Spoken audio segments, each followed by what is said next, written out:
Harry Potter and the Sorcerer's Stone, written by J.K. Rowling, illustrated by Jim Kay. Chapter 1, The Boy Who Lived. Mr. and Mrs. Dursley of number 4 Privet Drive were proud to say they were perfectly normal, thank you very much.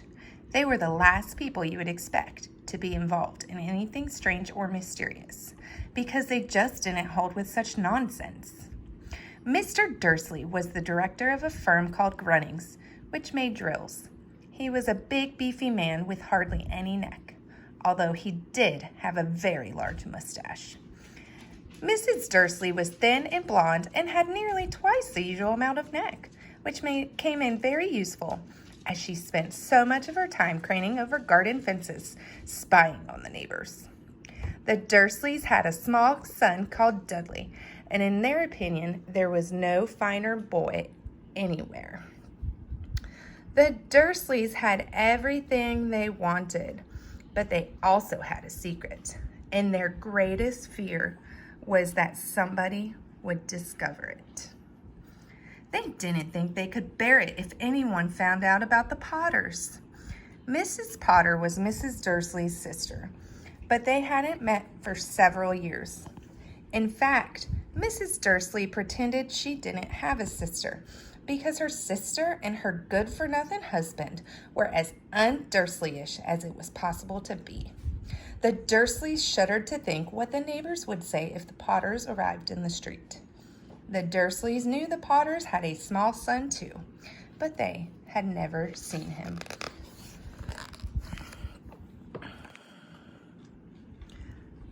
The boy was another good reason for keeping the Potters away. They didn't want Dudley mixing with a child like that. When Mr. and Mrs. Dursley woke up the dull gray Tuesday, our story starts.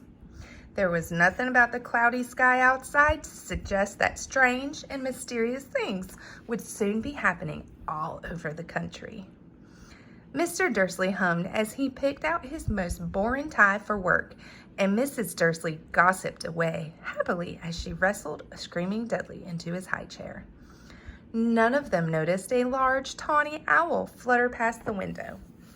At 8:30, Mr. Dursley picked up his briefcase, pecked Mrs. Dursley on the cheek, and tried to kiss Dudley goodbye, but missed because Dudley was now having a tantrum and throwing his cereal at the walls.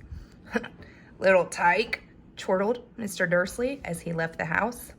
He got into his car and backed out of number 4's drive. It was on the corner of the street that he noticed the first sign of something peculiar: a cat reading a map. For a second, Mr. Dursley didn't realize what he had seen. Then he jerked his head around to look again. There was a tabby cat standing on the corner of Privet Drive, but there wasn't a map in sight. What could he have been thinking? It must have been a trick of the light. Mr. Dursley blinked and stared at the cat. It stared back as Mr. Dursley drove around the corner and up the road. He watched the cat in his mirror.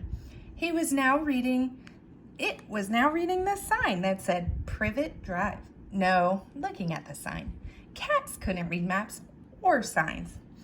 Mr. Dursley gave himself a little shake and put the cat out of his mind.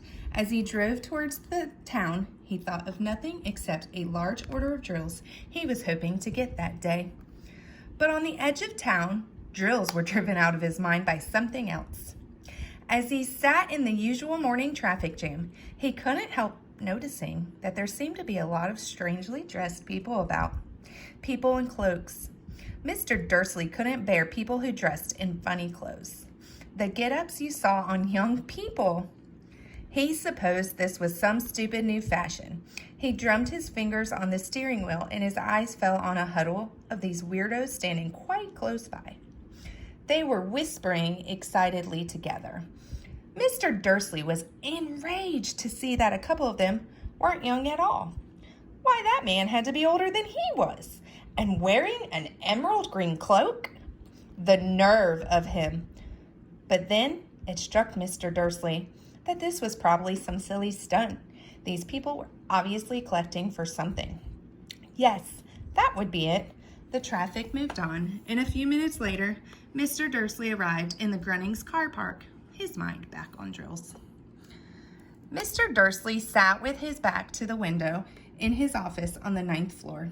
If he hadn't, he might have found it harder to concentrate on drills that morning.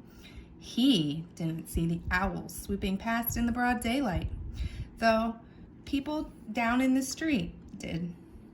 They pointed and gazed open-mouthed as owl after owl sped overhead.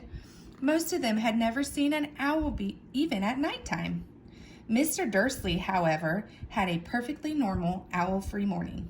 He yelled at 5 different people, he made several important telephone calls, and shouted a bit more. He was in a very good mood until lunchtime, when he thought he'd stretch his legs and walk across the road to buy himself a bun from that baker's opposite. He'd forgotten all about the people in cloaks until he passed a group of them next to the baker's. He eyed them angrily as he passed. He didn't know why, but they made him uneasy.